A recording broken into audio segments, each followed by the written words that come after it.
Hello friends, எல்லாருக்கும் வணக்கம்.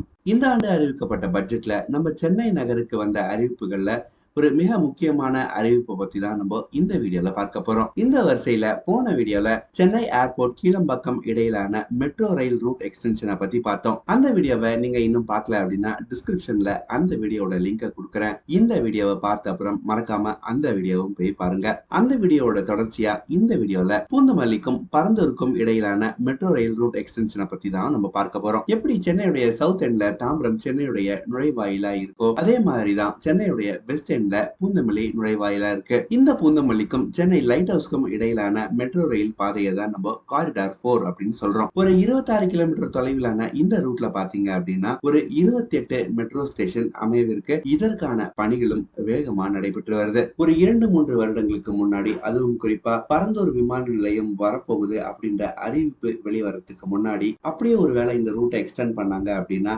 மேக்சிமமா ஸ்ரீபெரும்புதூர் வரைக்கும் தான் எக்ஸ்டெண்ட் பண்ணலாம் அப்படின்னு யோசிச்சாங்க. ஆனா எப்போ பரந்தூர் விமான நிலையம் வரப்போகுது அப்படின்ற ஒரு விஷயம் தமிழக அரசால உறுதி செய்யப்பட்டதோ அப்பவே இந்த மெட்ரோ ரூட்டை ஸ்ரீபெரும்புதூர் வரைக்கும் மட்டுமல்ல பரந்தூர் விமான நிலையம் வரை இந்த ரூட்டை எக்ஸ்டெண்ட் செய்யலாம் அப்படின்ற பேச்சுக்கள் எழுந்தது. இதனை உறுதி செய்யும் ஒரு விதமா ரீசெண்டா நம்ம சென்னை மெட்ரோ ரயில் நிர்வாகம் நம்ம தமிழக அரசாங்கம் கிட்ட ஒரு டீடைல்டான ஃபீசிபிலிட்டி ரிப்போர்ட் ஒன்னு கொடுத்தாங்க. ஃபீசிபிலிட்டி ரிப்போர்ட் அப்படின்றது எதுவும் கிடையாது, இந்த திட்டத்தை மேற்கொள்ள முடியுமா முடியாதா அப்படின்ற ஒரு அடிப்படையான ஒரு ரிப்போர்ட் தான் இந்த ஃபீசிபிலிட்டி ரிப்போர்ட். ஒரு ப்ராஜெக்டை மேற்கொள்றாங்க அப்படின்னா முதல்ல feasibility ரிப்போர்ட்டை ப்ரிப்பேர் பண்ணுவாங்க. அந்த feasibility ரிப்போர்ட்ல எஸ் இந்த ப்ராஜெக்ட்டை நம்மளால மேற்கொள்ள முடியும் அப்படின்னு அவங்களுக்கு தெரிஞ்சதுன்னா மட்டும்தான் அவங்க ஒரு டீடைல்டான ப்ராஜெக்ட் ரிப்போர்ட்டை கிரியேட் பண்ணுவாங்க. இதுதான் டிபிஆர் அப்படின்னு சொல்லுவாங்க. இந்த டிபிஆர் வச்சுதான் நம்ம தமிழ்நாடு கவர்மெண்ட் இந்த ப்ராஜெக்ட்டை இனிஷியேட் பண்றதுக்காக சென்ட்ரல் கவர்மெண்ட் கிட்ட அப்ரூவலுக்கு அனுப்புவாங்க. இப்போ இந்த டீடைல்டு ப்ராஜெக்ட் ரிப்போர்ட்டை ப்ரிப்பேர் பண்றதுக்கான டெண்டர்ஸை நம்ம சிஆர்எம்எல் ஃப்ளோட் பண்ணியிருக்கு. இந்த டிபிஆர்ல தான் எவ்வளவு ஸ்டேஷன்ஸ் வரப்போகுது, ஒவ்வொரு ஸ்டேஷன்ஸ்க்கும் நடுவுல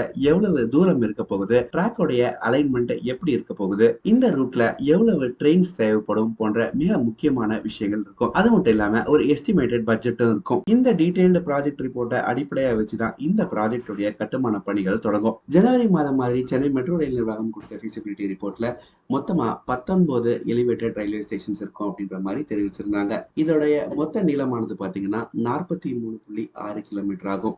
இந்த ப்ராஜெக்டுடைய estimated cost as per feasibility report 10,700 crore ரூபாய் ஆகும். சோ இப்ப டீடைல்டு ப்ராஜெக்ட் ரிப்போர்ட்டை ப்ரிப்பேர் பண்றதுக்கான டெண்டர்ஸ் அப்லோட் பண்ணிருக்கிற நிலையில பூந்தமல்லி பரந்தூர் ஏர்போர்ட் இடையிலான மெட்ரோ ரயில் ரூட் எக்ஸ்டென்ஷன் அடுத்த கட்டத்துக்கு நகர்ந்திருக்கு. இதே மாதிரி இன்னொரு சென்னை பட்ஜெட் அப்டேட் வீடியோல நான் உங்களை சந்திக்கிறேன்.